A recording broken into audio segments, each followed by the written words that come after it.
Good afternoon. My name is Priscilla Rojas, and I am the chair of the BPDA board. Thank you for joining the February 15th, 2024 Economic Development and Industrial Corporation of Boston board meeting. At this time, the Boston Planning and Development Agency is continuing to host public meetings in a virtual setting for the health, safety, and accessibility of Boston residents. For more information and updates, visit bostonplans.org. The Open Public Meeting Law requires that I notify the public that this meeting is being recorded. Please be aware that an audio and visual recording of this meeting is being made and broadcast by Boston City TV, which is a part of the City of Boston Office of Cable Communications, at Xfinity Channel 26, RCN Channel 13, and Verizon Fios Channel 962. It's also being live streamed at boston.gov/cable. So to begin the meeting, I will take a roll call of the members. Ms. Bennett? Present. Dr. Landsmark? Present. Mr. Shepard? Present. And the chair is present. Okay, let's go to EDIC agenda item number 1. Request authorization for the approval of the minutes of the January 18th, 2024 board meeting. A motion is in order. So moved. Second. Roll call for a vote. Ms. Bennett? Aye. Dr. Landsmark? Aye. Mr. Shepard? Aye. And the chair votes aye. Motion passes. Item number 2. Request authorization to advertise and issue an invitation for bids for installation of security systems at the 12 Channel Street building and the 12 Dry Dock Avenue parking garage within the Raymond L. Flynn Marine Park. William. Thank you, Madam Chair, members of the board. Good afternoon. This matter was last before you at the November 2022 meeting for authorization to execute a design contract with CHA. This project involves 2 of the Marine Park buildings, 12 Channel Street, which is a 9-story masonry building originally constructed by the U.S. military in 1941, and 12 Dry Dock, our marine garage, which is a 5-story, 1,766 parking space garage. This work being bid out includes replacement of access control devices, security cameras, and related work and security equipment. The bid package has been prepared by CHA, our architect of record. It will be advertised following the Commonwealth of Massachusetts requirement under Chapter 149. The construction contract that results will be awarded to the lowest responsive and responsible bidder after being brought back to the board for approval. Our current estimate is around $1.3 million. It is included in the current FY24 capital budget, and we anticipate returning to the board with an award recommendation in April. Therefore, we are requesting authorization for the clerk to advertise and issue this invitation for bids. Happy to answer any questions you might have. Okay, thanks, William. Any questions or comments from the board? Hearing and seeing none, a motion is in order. So moved. Second. Roll call for a vote. Ms. Bennett? Aye. Dr. Landsmark? Aye. Mr. Shepard? Aye. And the chair votes aye. Motion passes. Item number 3, request authorization to advertise a request for proposals to hire a licensed design consultant to provide design services resulting in construction documents to realign Fid Kennedy Avenue through parcel V1 adjacent to the intersection of Northern Avenue at the Leader Bank Pavilion within the Raymond L. Flynn Marine Park. William. Thank you again. This matter was last before you June 2022 to authorize the STV design contract, which resulted in conceptual drawings that we are now looking to advance into full design and construction documents. Fid Kennedy Avenue is planned to remain primarily a trucking route. It terminates at the Northern Avenue Rotary.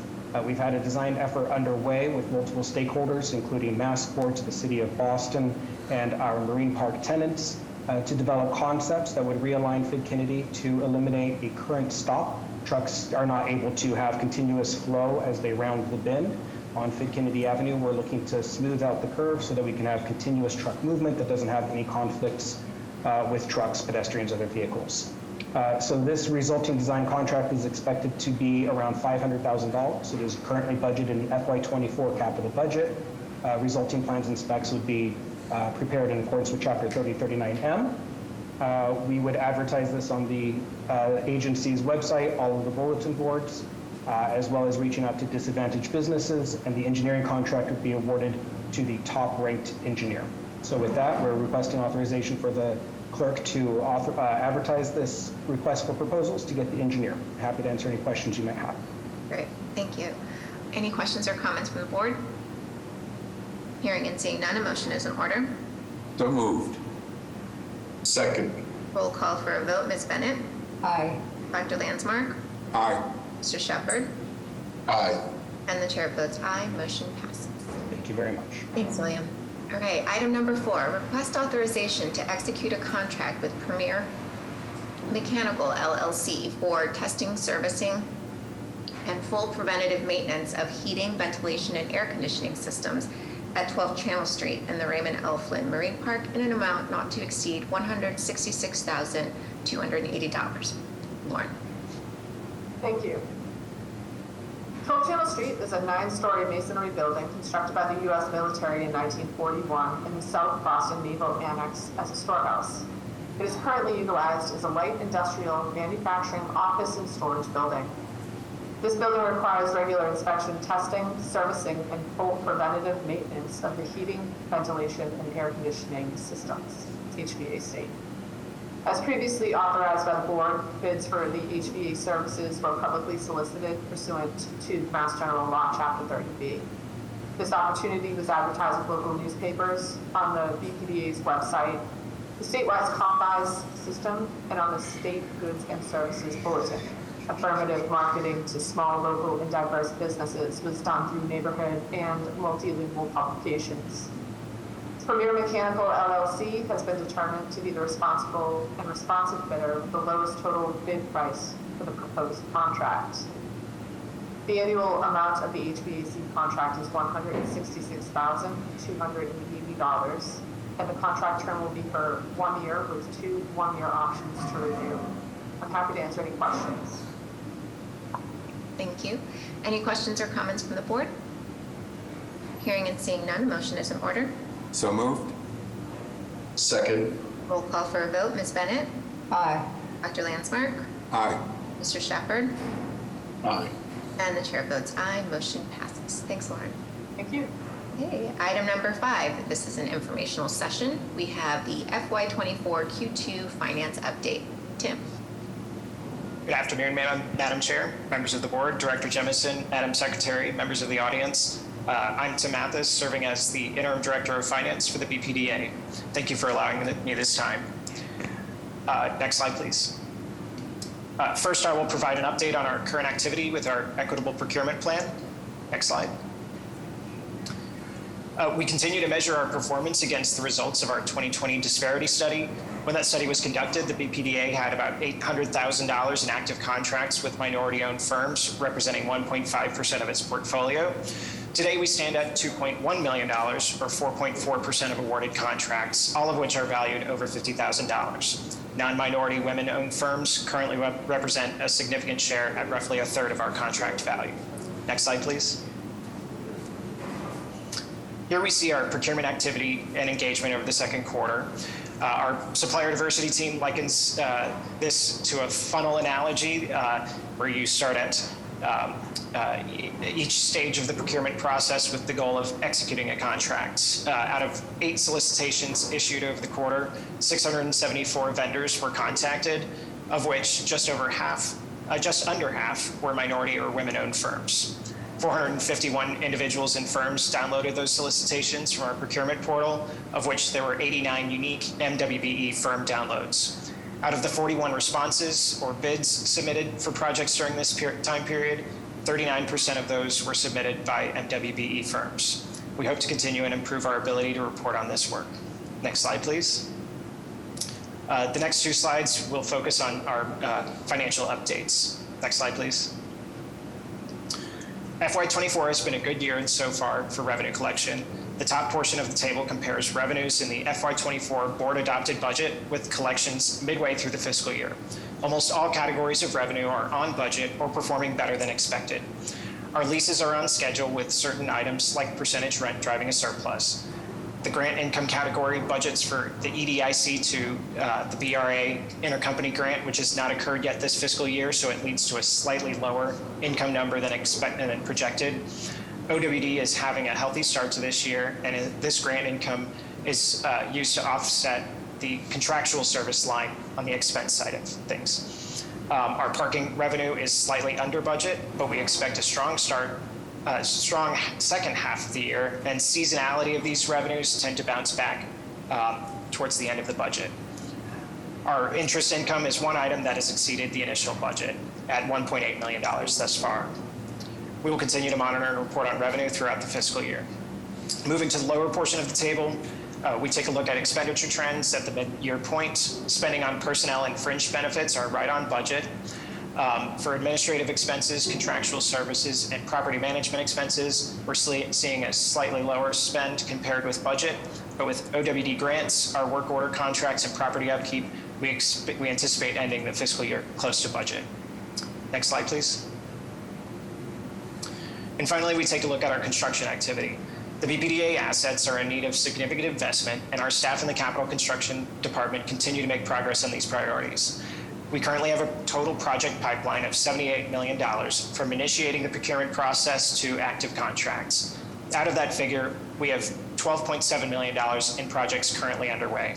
We've spent $4.3 million on those projects so far in FY24 and are projected to end the year close to $7.5 million. This follows FY23, which saw the highest single year investment into our infrastructure for over a decade. And with that, I conclude my presentation, and I'm happy to answer any questions. Okay, thank you. Any questions from the board? I do have one, I like the, thank you, great work, and welcome to presenting. Thanks.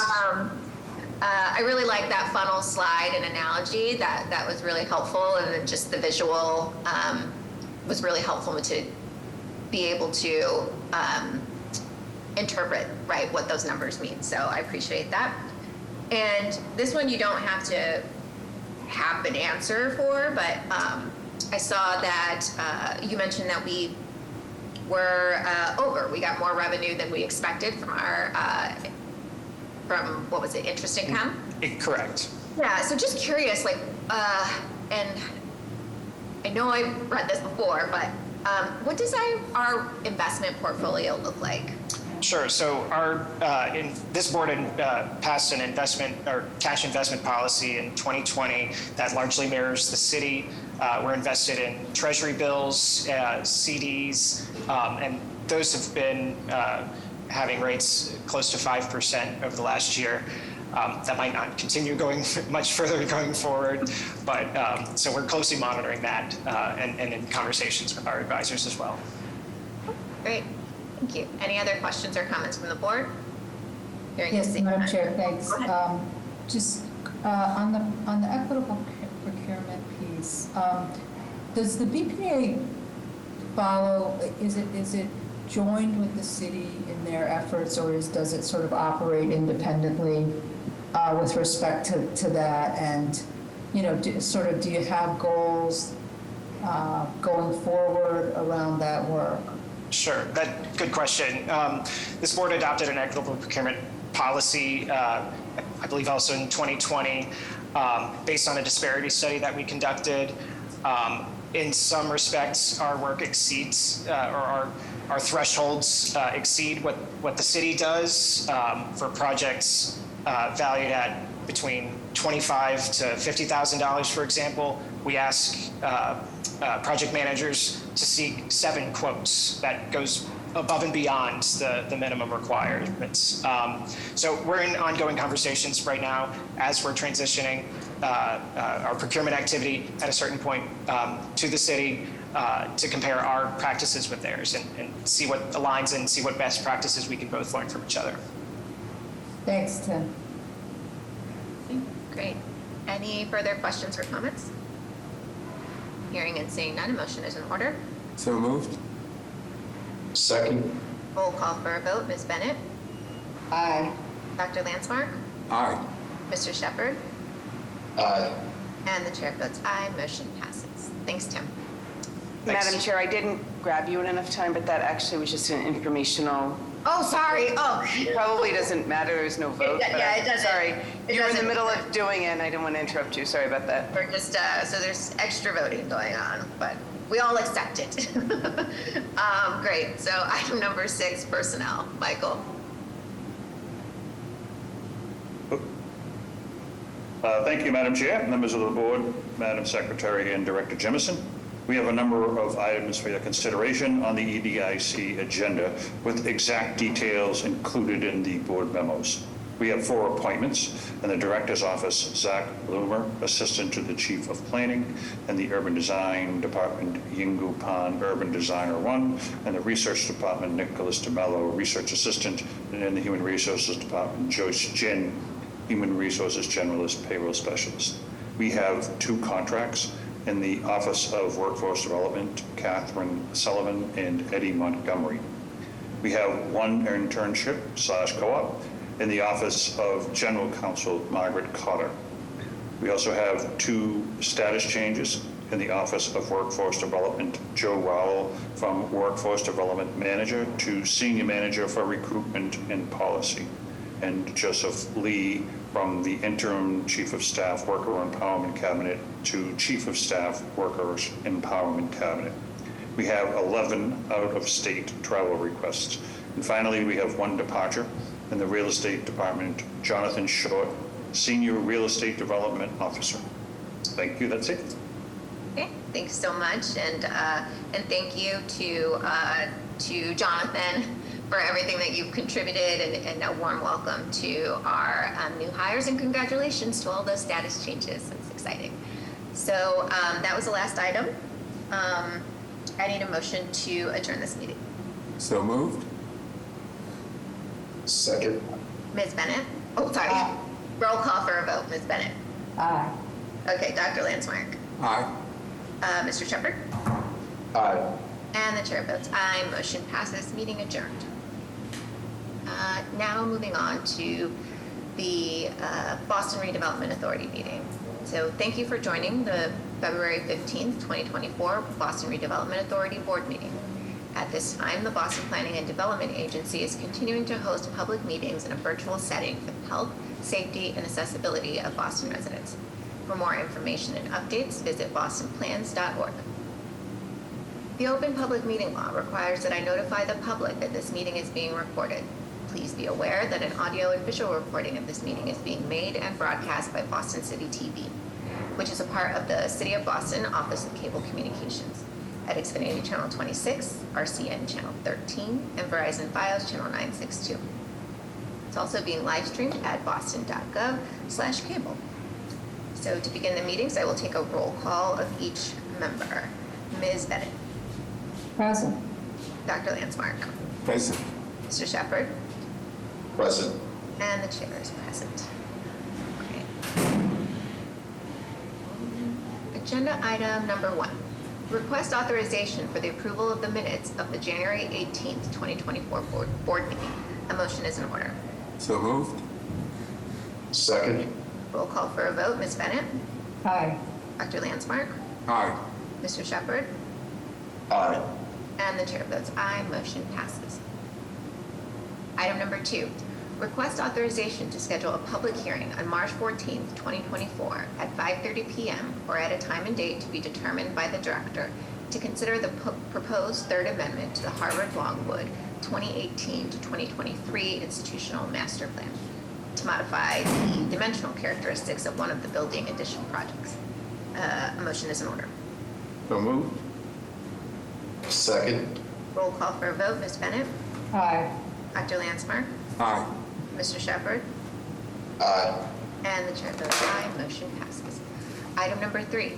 Request authorization to schedule a public hearing on March 14th, 2024 at 5:40 p.m. or at a time and date, or at a date and time to be determined by the director to consider the proposed master plan for planned development area number 144, 425 Medford Street in Charlestown by Schraff Center LLC, an affiliate of the Flat Lake Company.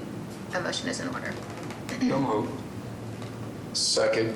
Roll call for a vote. Ms. Bennett. Aye. Dr. Landsmark. Aye. Mr. Shepherd. Aye. And the chair votes aye. Item number 4.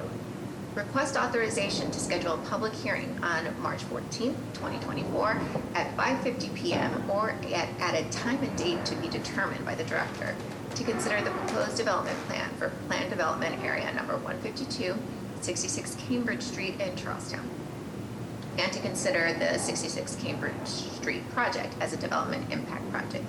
A motion is in order. So moved. Second. Roll call for a vote. Ms. Bennett? Aye. Dr. Landsmark? Aye. Mr. Shepherd? Aye.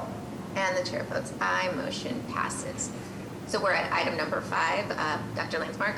I will recuse myself from this item. Thank you. Thank you very much. Item number 5, request authorization to schedule a public hearing on March 14th, 2024 at 6 p.m. or at a date and time to be determined by the director to consider the institutional master plan notification form filed with the BPDA on November 12, 2019 for the proposed third amendment to Northeastern University's 2013 to 2023 institutional master plan that is undergoing institutional master plan review. A motion is in order.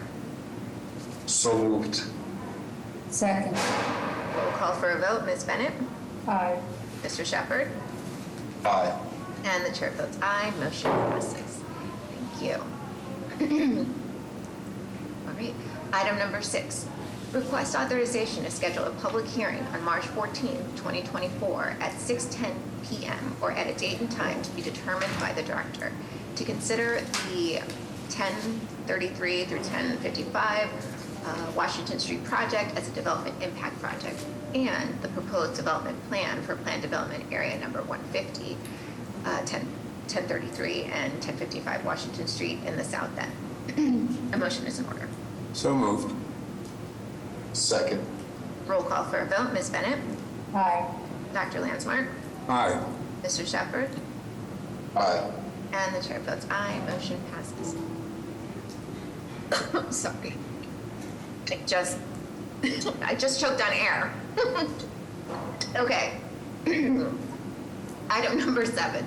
Request authorization to enter into an encroachment easement agreement with City Music Center of Boston for the Nubian Gallery located at 2164 Washington Street in the Nubian Square area of Roxbury. Rebecca. Thank you, Madam Chair and members of the board. The Nubian Gallery site is located at 2164 Washington Street, which is adjacent to the BPDA-owned Blair Lot. The site was formerly owned by Nubian Square Development and is now owned by the Community Music Center of Boston. The Nubian Gallery site consists of 3 parcels of land in which 1 parcel is registered and 2 parcels are not. The total parcel area is 7,378 square feet. In December 2023, the BPDA board approved an emergency access easement to the owners of 2164 Washington Street for secondary access to the Nubian Gallery building on the Blair Lot parcel.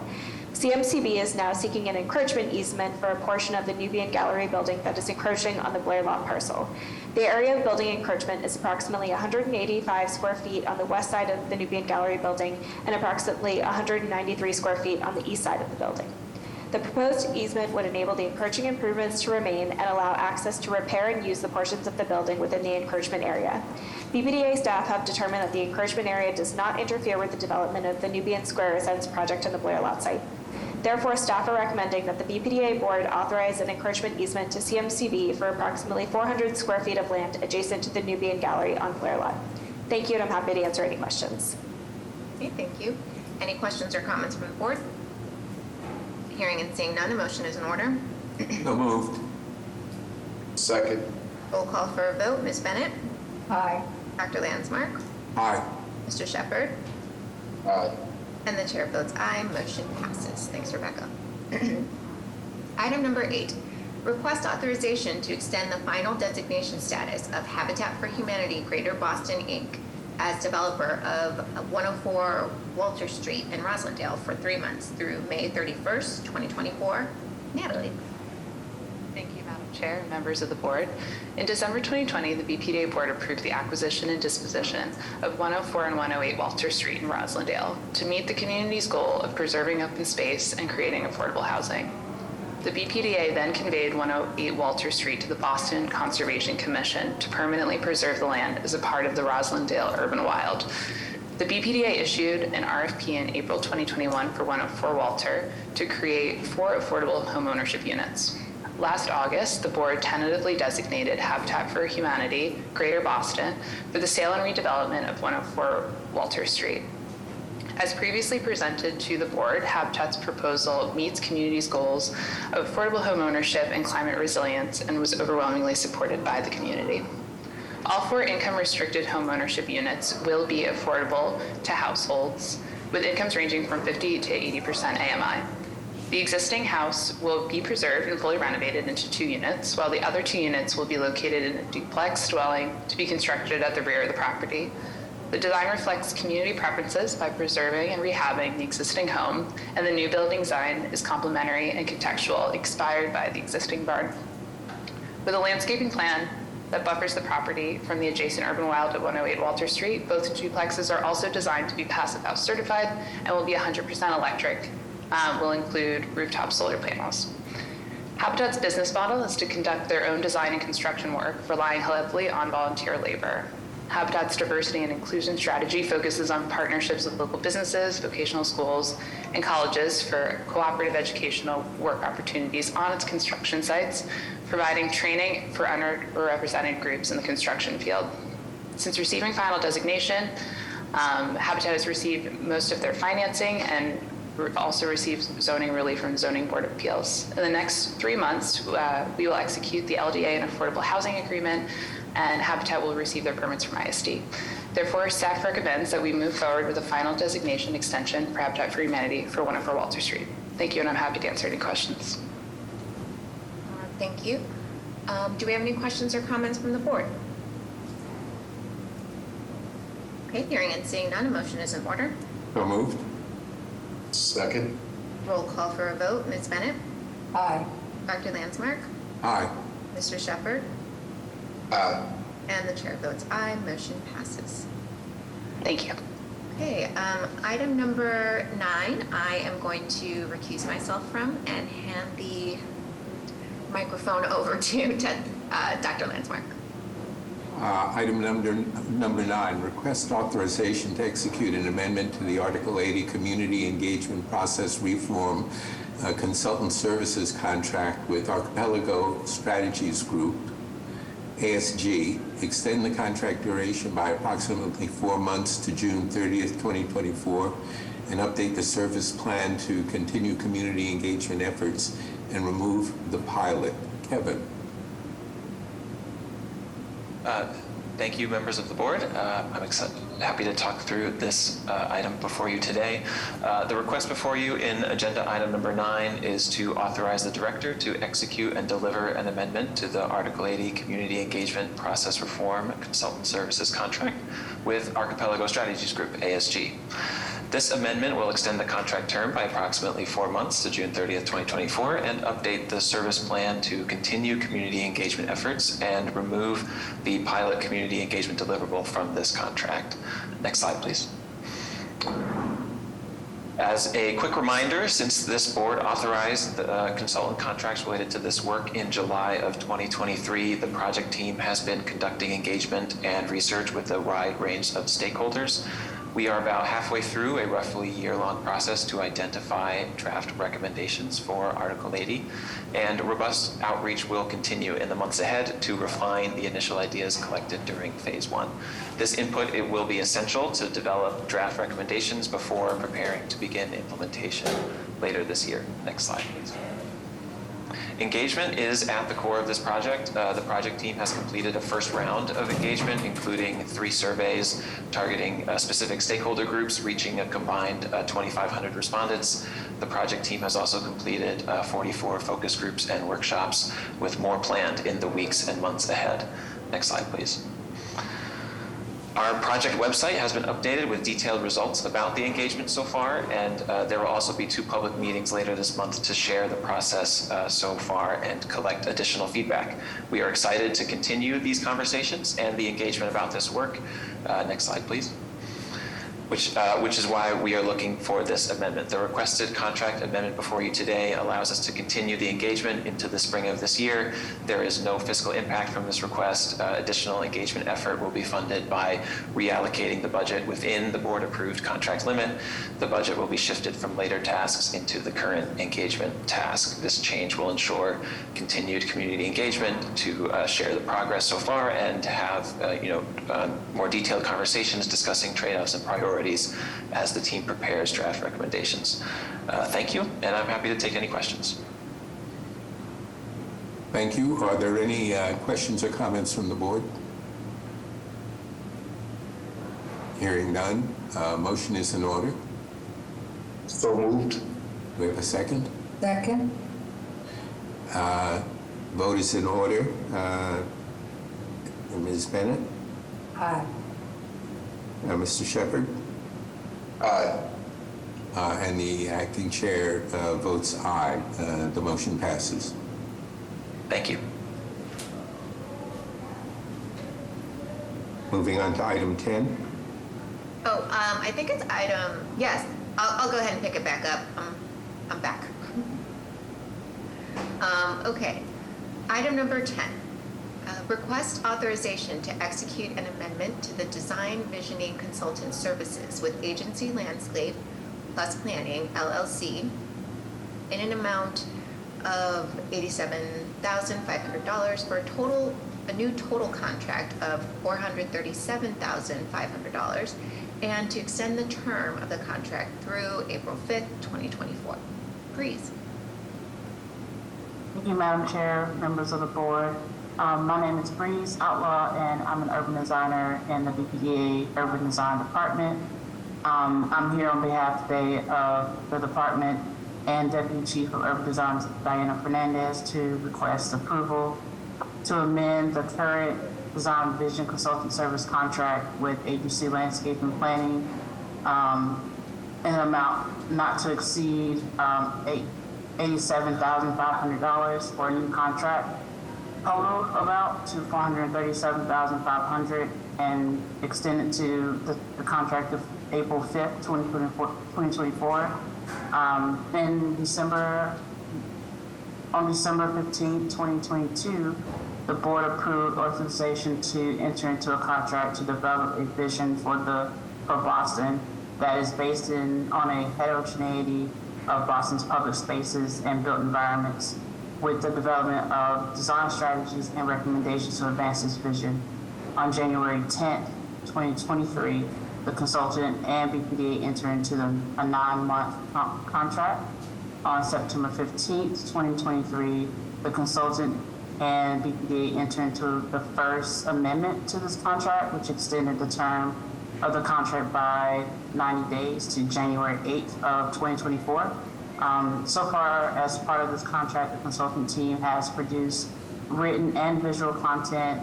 They've conducted benchmarking research. They've conducted Boston design vernacular analysis, community engagement, and starting to create a design vision and topologies.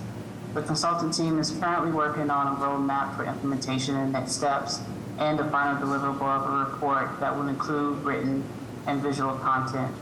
The amendment will enable the completion of the contract obligations and support the expanded scope of services, which include additional engagement milestones, extended community advisory board meetings, expanded neighborhood vernacular analysis, additional implementation framework guidelines, and accommodate additional meeting and coordination. We hope that this work will inform current and future urban design and planning initiatives, as well as support the resources needed to help shape the city. With that, this concludes my presentation. I'm happy to answer any questions. Thank you. Thank you, Grace. Any questions or comments from the board? All right, hearing and seeing none, a motion is in order. So moved. Second. Roll call for a vote. Ms. Bennett? Aye. Dr. Landsmark? Aye. Mr. Shepherd? Aye. And the chair votes aye. Motion passes. Thank you. Item number 11, request authorization to execute a contract for consultant services with Kittleson and Associates, Inc. in an amount not to exceed $900,000 for a term of 18 months for the Western Avenue Transit Way Plan and Design effort. Joseph. Good afternoon, Madam Chair, Madam Secretary, members of the board, and Director Jimison. As noted, my name is Joe Blankenship. I'm a senior transportation planner here at the BPDA. I'm here before you today to request authorization for the director to enter into a contract for consultant services with Kittleson and Associates to assist the BPDA staff in the preparation of planning and design work for the Western Avenue Transitway Plan and Design effort. Next slide, please. For a refresher on background, the Western Avenue Corridor and Rezoning Plan was adopted by the BPDA board in 2022. The plan articulates a future vision for the Western Avenue, Everett Street, and Telford Street corridors in Lower Alston and Brighton. Recommendations for land use and zoning, housing, urban design and open space, and transportation were all included in the plan. Next slide, please. Specific to the transportation network, recommendations for short-term and long-term infrastructure improvements were made, among other policies surrounding parking ratios, curbside use strategies, and transportation demand management efforts. The Streets Cabinet is currently working to implement the Western Avenue short-term bike lane recommendation by the end of this coming construction season. The Western Avenue Transway Plan and Design effort will advance the long-term vision for the Western Avenue corridor. Next slide, please. As a reminder, a transway is a well-designed and dedicated space on a street that provides exclusive use for transit vehicles. Two examples of transitways include New York City's 14th Street busway in Manhattan, as well as portions of Columbus Avenue right here in Boston. Next slide, please. To help continue planning, engagement, and design to advance the long-term vision of the transitway on Western Avenue, from Leo Birmingham Parkway to Soldiers Field Road, the BPDA board in the latter half of 2023 authorized the secretary to issue a request for consultant services to assist staff in the preparation of planning and design work for the transitway plan and design effort.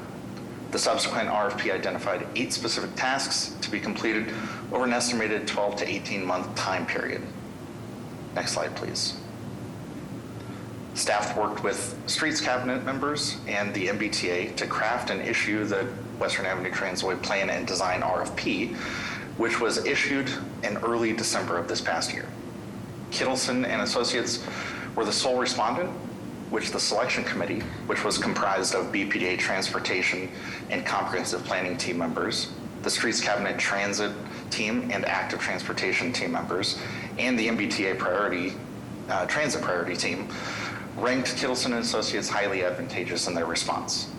This ranking was received by Kittleson and Associates based on a variety of factors, including the team's prior experience working on the corridor, background knowledge of the project, the proposed project approach, and a thorough interview with the selection committee. Therefore, we request authorization for the director to enter into a contract for consultant services with Kittleson and Associates to assist the BPDA staff in the preparation of planning and design work for the Western Avenue Transway Plan and Design effort for a term of up to 18 months and an amount not to exceed $900,000. Thanks for your consideration, and I'm happy to answer any questions you might have.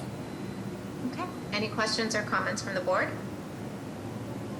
I just have one question. So, I saw on the selection committee you had a wide variety of groups. It looked like all the types of groups that would be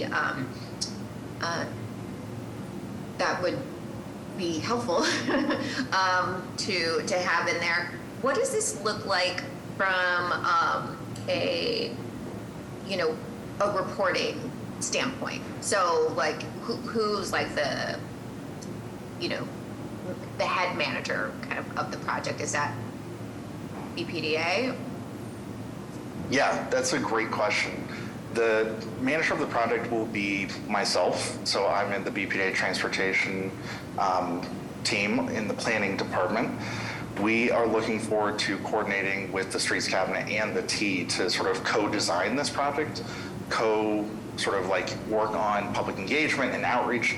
But ultimately, we will be the body that is in charge of producing plans for review and ultimately producing a 100% design set, which this project seeks to accomplish. Okay, very cool. Thank you. You're welcome.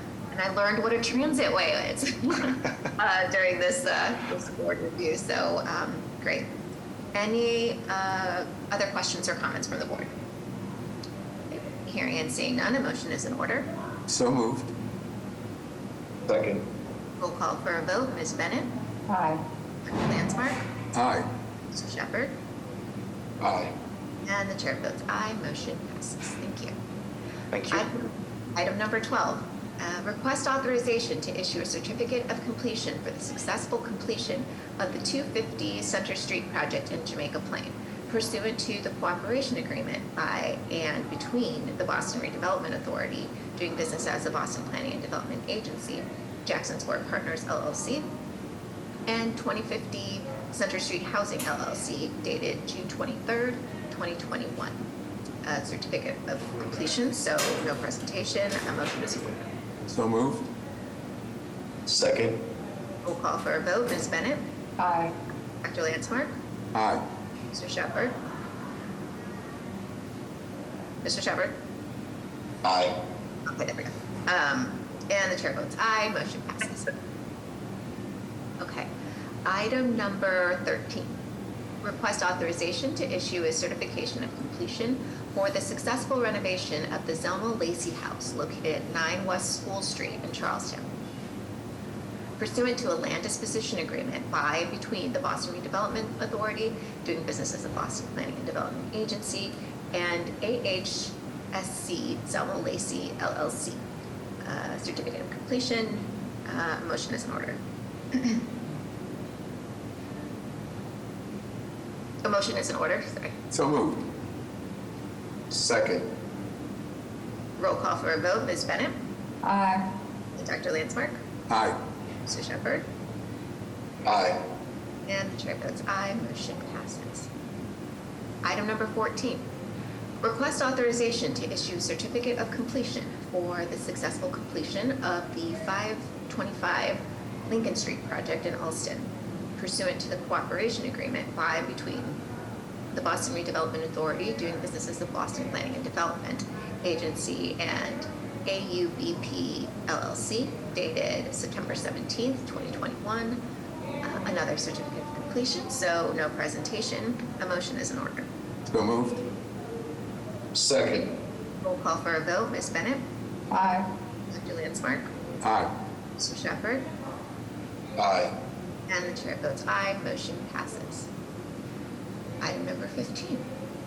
Request authorization to issue a certificate of completion for the successful completion of construction of the 201 Brooklyn Avenue project in Fenway, pursuant to the cooperation agreement by and between the Boston Redevelopment Authority, doing business as the Boston Planning and Development Agency, and RMA Region number 87 Tenant LLC, dated November 26, 2019.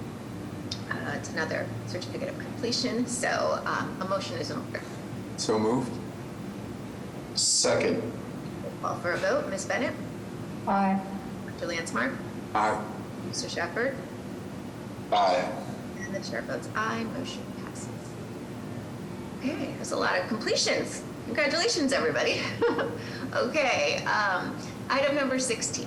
Request authorization to issue a certification of approval pursuant to Article 80E Small Project Review of the Zoning Code for the construction of 30 residential rental units, including 5 IDP units, approximately 1,010 square feet of retail space, 19 parking spaces, and 35 bicycle storage spaces located at 358 Chestnut Hill Avenue, and to take all related actions. Sarah. Thank you, and good evening, Madam Chair, members of the board, Director Jemison, and Secretary Paulimas. My name is Sarah Peck, and I'm a Senior Project Manager in the Development Review Department. We're here before you this evening to discuss the proposed Article 80 small project located at 358 Chestnut Hill Avenue in Brighton. The 358 Chestnut Hill Avenue project site is currently occupied by a 3-story commercial building containing a ground floor convenience store and upper story offices with rear surface parking. The proposed project consists of a 6-story, approximately 28,540 gross square foot building that will include 30 residential rental units and 19 off-street vehicle parking spaces.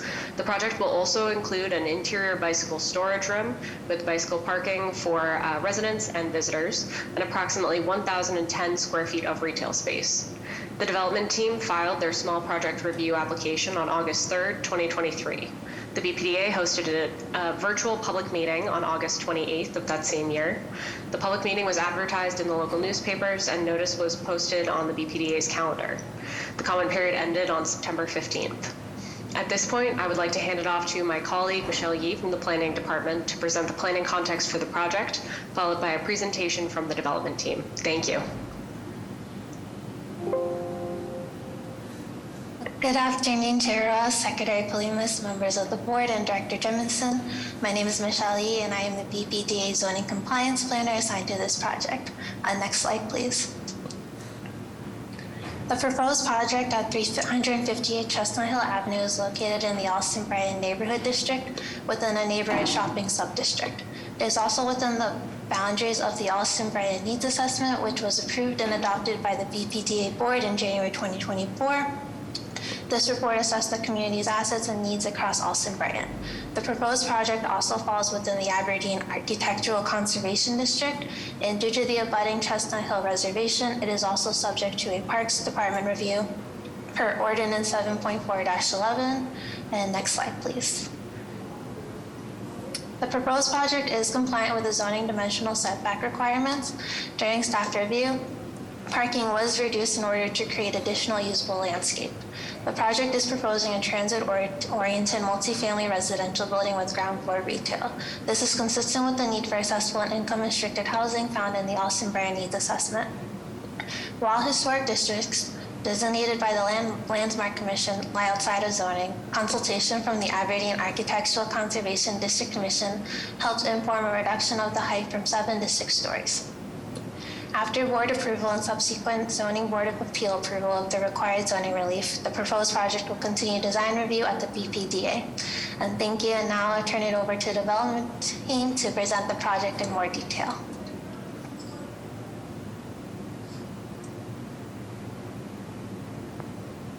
Thank you, Michelle. Good afternoon, Madam Chair and members of the board. Dan Artigis with Embark Design. We're the architect for the project. In terms of the project overview, it's very much the same as was broken down by Sarah and Michelle. 6-story building with 30 units and 19 parking spaces. The photo you see here is the existing conditions. It's a 3-story commercial and office building, and we worked very hard with the Aberdeen Architectural Conservation District to evaluate the significance of the existing structure, and working with them came up with a design that will undergo some changes, but that the district was, the commissioners were happy with. So next slide, please. The site itself is the pink box here. It's a very oddly shaped site and poses some challenges to maneuverability. And next slide, please. So just a few other views. It's located very close to the C, B, and D lines. Looking around the site and up to the rear, there's about a 10-foot grade change from Chestnut Hill Ave up to the rear parking area, so we're also mitigating that grade to the rear parking area. Next slide, please. Looking at that site plan, we're maintaining the existing access point off of Chestnut Hill Ave to the rear parking area. Currently, the majority of the site is paved in the rear, and in working with the planners at the BPDA, we introduced a larger landscaped area to the rear of the site, Plan North, with an additional permeable paving parking area just to the south of that in the top quadrant of the site, increasing our permeability as well as providing open space for the residents of the building. In addition to the added landscape and permeable paving, we reevaluated and provide a fully accessible access point to the rear of the building, as well as from the front of the building off Chestnut Hill Ave, which is currently a little bit inaccessible for members of the community. Next slide, please. So just in terms of the massing and the evaluation of the site, we'll be maintaining the existing footprint of the building, adding 3 stories, and then in terms of the massing, tying in with the streetscape by maintaining the cornice line coming up Chestnut Hill Ave and creating a very strong vertical element at the entry, which you'll see in the next slide. So these are just axonometric views. You can see how we've one important aspect was creating a strong brick element that ties into the historic context of the street, and then the creation of a modern vertical element that ties into the residential entry. Next slide, please. Just another site plan showing our proximity to the south to not only the Chestnut Hill Reservoir, but also the community pool, and then across Beacon Street to parks there as well. Next slide, please. In terms of the landscape plan, I discussed the permeable pavers, but we've engaged a landscape architect to evaluate the trees and plantings on site to ensure a robust and local plantings. Next slide, please. So looking at the detailing of the brick as well as the addition, we worked very hard to create a brick face that was tying into the existing context, introducing corbelling at the corners, larger bay openings for the windows, single transoms at the top of the windows, and then larger openings facing the reservoir across the street. And then additionally creating kind of angled bays along the side of the building, which directs views across the street and also obscures views across to our neighbors. So these would be angled away from the windows directly across the site and provide privacy for the residents. Next slide, please. So looking at that elevation again, and working with the Aberdeen District guidelines in creating a tripartite design approach with a strong base, a clear middle, and then a top, which we've created a wraparound top which ties into the residential entry on the left-hand side of the building, and then creating a central retail entry in the brick face so that we have a clear residential entry as well as a clear retail entry along the street. Next slide, please. And then just again, looking at the way that the building ties into the existing streetscape, creating that strong cornice line at the 6th floor that ties into the existing building at the corner of Beacon and Chestnut Hill Ave. Next slide, please. And then just looking at the other way, down towards Cleveland Circle, we did a number of studies on what we could do with this exposed party wall, knowing that there might be something in the future for our adjacent parcels, but we also studied the opportunity to put a mural or something of that nature at this party wall condition, and that's something we'll flesh out further as we develop the design. Next slide, please. Yeah, so that's the conclusion of our presentation. Thank you all. I look forward to answering any of your questions. Okay, thank you.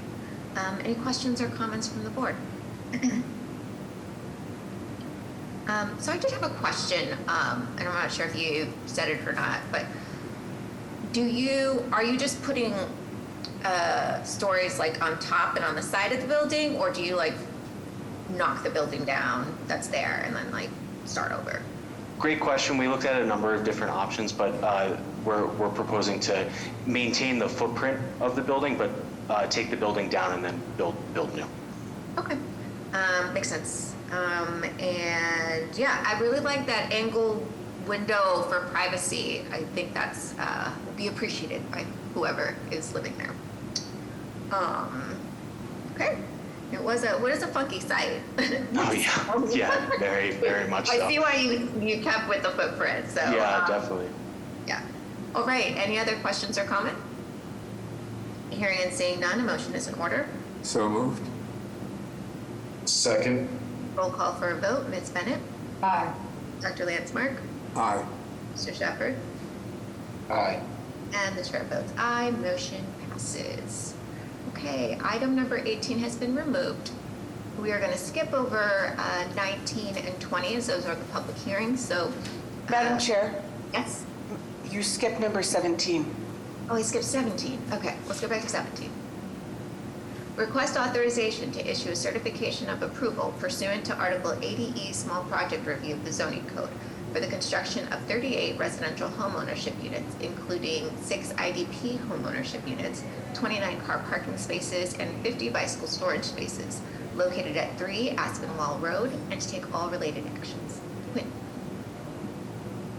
Thank you, Madam Chair. Good afternoon, Madam Chair, members of the board, Chief Jemison, and Secretary Paulimas. My name is Quinn Valsich. I'm a Senior Project Manager in the Development Review Department. I'm here before you to present the proposed notice of project change for the previously approved BPDA small project at 3 Aspinwall Road in Dorchester. The proponent submitted the small project change application on October 3rd, 2023. The proposed change seeks to amend the previously approved project by adding an additional floor over what was approved, increasing from 4 to 5, and subsequently adds approximately 10,021 square feet of gross floor area and 4 residential units to the previously approved project. This results in an approximately 44,221 square foot building with 38 residential condo units, including 6 IDP units, which represents about 16% of the building total, 29 motor vehicle parking spaces, and 50 bicycle parking spaces. The revised project also amends the previously approved unit mix, ultimately increasing the number of 3-bedroom units within the project from 0 to 4 at the request of the community and Councilor Brian Royal. On October 30th, the BPDA convened a public meeting for the community's review and comment. The public meeting was well attended and advertised in the local newspaper and online. I'll now turn it over to my colleague Alana Hames from the BPDA Zoning Compliance Department to discuss the planning context that was considered in the review of this project before the development team begin their presentation. Thank you. Thank you. Good evening, Chair Rojas, Secretary Paulimas, members of the board, and Director Jemison. My name is Ilana Hames, and I'm the Zoning Compliance Planner assigned to this project. This project site is located in the Dorchester Neighborhood District within a 3-family residential sub-district. Multifamily residential developments are presently listed as forbidden by Article 65 for 3-family residential sub-districts in this neighborhood. However, because of its unusual parcelization, the site of the proposed project is approximately 3 times larger than the typical parcel found on this block. In light of recommendations in Imagine Boston 2030 and Housing a Changing City to increase housing stock in transit-rich locations and relieve pressure on existing housing markets, we support the development of multifamily housing in this neighborhood on this unusually large parcel, which is appropriately sized to host a building of the proposed use and dimensions. The planning context for this project is informed by Imagine Boston 2030, Housing a Changing City, the Fairmount Indigo Corridor Planning Initiative, and the Boston Urban Forest Plan. Next slide, please.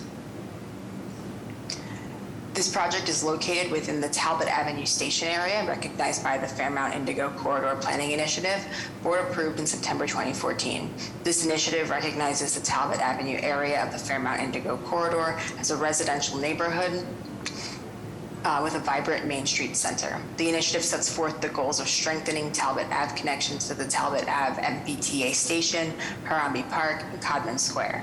Strategies include the creation of such transit-oriented housing. Next slide, please. The Dorchester neighborhood scored below average in the citywide canopy cover studies conducted as part of the Boston Urban Forest Plan. This low canopy coverage number is coinciding throughout Boston with high social vulnerability indicators, leaving the most vulnerable populations in the city most exposed to the effects of extreme heat and climate change. This occurrence is corroborated by Heat Resilience Solutions for Boston, which identifies Dorchester as a target area for urban heat mitigation through increase in tree canopy and reduction in impervious surfaces. The addition of street trees to shade the sidewalk through this project will also contribute to the goal of improving walkability in the public realm, as explained by the Fairmount Indigo Planning Initiative, by providing a more comfortable walkable route to the Talbot Avenue MBTA station. After board approval and Zoning Board of Appeal for the required zoning relief, the proposed project will continue in design review here at BPDA. Thank you, and I will turn it over to the development team to present the project in more detail.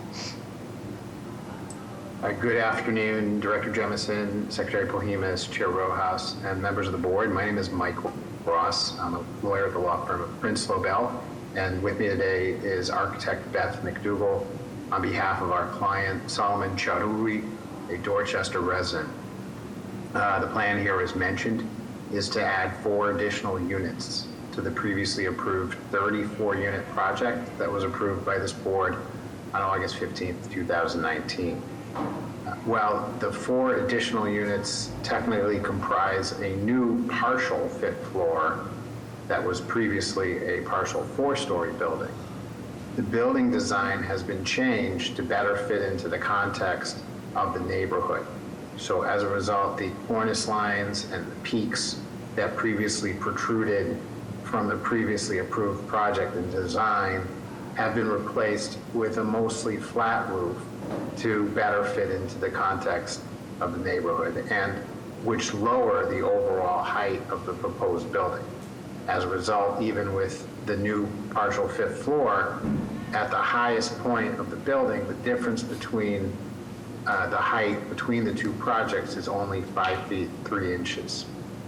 In addition, the 4 new units of the NPC project are all larger 3-bedroom units, where previously there were 0 3-bedroom units in the previously approved project. And then finally, the inclusionary development units that were in the previously approved project were only 4 out of 34 units, or 11.8%. With the MPC project, 2 additional IDP units have been added for 6 out of 38 units, or 15.8% of the project. If we could go to the next slide, I'm going to turn it over to my colleague, Beth, to walk you through the architectural plans. I'll be around for any questions. Beth?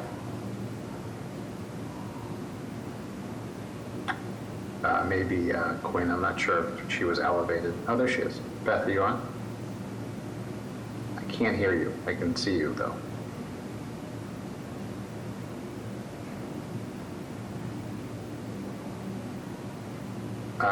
Well, we have some technical difficulties there, so maybe I'll just, take you through it, and, if Beth comes on.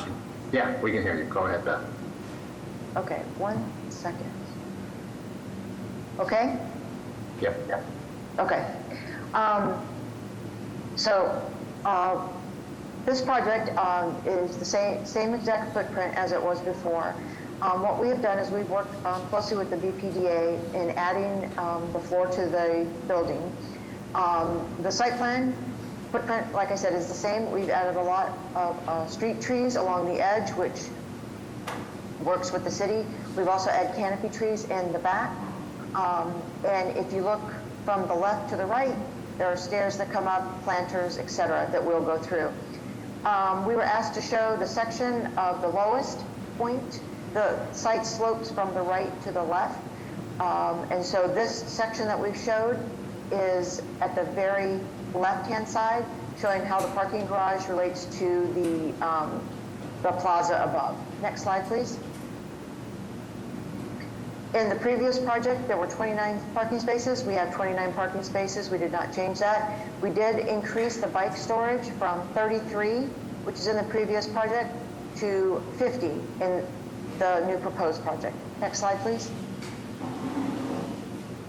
If you look at the, on the right-hand side, on the left-hand side is the first floor, on the right-hand side is the 3rd floor. What we've basically done is we've taken the units, like it shows on 306, 307, we've combined those units into 3-bedroom units. We used to have, I think, 5 or 6 studios. We now have 1 studio. So everything is, we've got like 5 3-bedrooms, a lot more 2-bedrooms, less 1-bedrooms. So it's a good mix for families. Next slide, please. You can also see on the front elevation what we have done is we have redesigned the exterior of the building so that it is more in keeping with contextual aspects of the neighborhood. The bay windows that are shown are located in living spaces. Next slide, please. And you can see the difference in the design here. Now, this design here, this NPC project, the top rendering, we'll see an updated rendering as we go forward, but you can see the difference with regards to the basis of the building without the angles that were in the previous project. Next slide, please. You can go to the next slide. That's the same. That was good. Okay. So here is this is the rendering. There was one that showed all the planters and the railings and stuff. But what we've done is, nope, go back up. What we did was we cut out those planters that are shown. It's the floor plan I guess the wrong rendering was put in, but the planter doesn't go all the way across the front, the brown piece. What we've done is we have turned the stairs to the right. If you're on the left, the stairs go to the right. You come up, it's all railing. There's like a 5-foot planter, then it's all railing and a 5-foot planter. So it opens up the front of the building so that it's more of a human scale and you can see through, and it gives the building to the sidewalk a better space. We did not include the street trees so that you could see the building. Next slide. And this is midway through the project, so that if this guy that's walking right here, that's the height, the plaza to him, and then there are the street trees, the curb, and the street. So we have the greenery along for the street trees, and we have the greenery in the planters. Next slide. Michael? That's all we have for the moment, Madam Chair. Thank you. Okay, thank you. Questions or comments from the board? I guess one thing that popped out, I just, and I want to call out, I love how we are, and not that we didn't do it before, but how we are so intentional. It's really baked in to the way we do things about, actively looking for mitigations to, combat the heat island effect. So, yeah, I just like that was recognized, and, all of the trees and planters, wherever they go, I think it's going to be a really good addition to our neighborhood. So, any other questions or comments? Okay, hearing and seeing none, motion is in order. So moved. Second. Roll call for a vote. Ms. Bennett? Aye. Dr. Landsmark? Aye. Mr. Shepherd?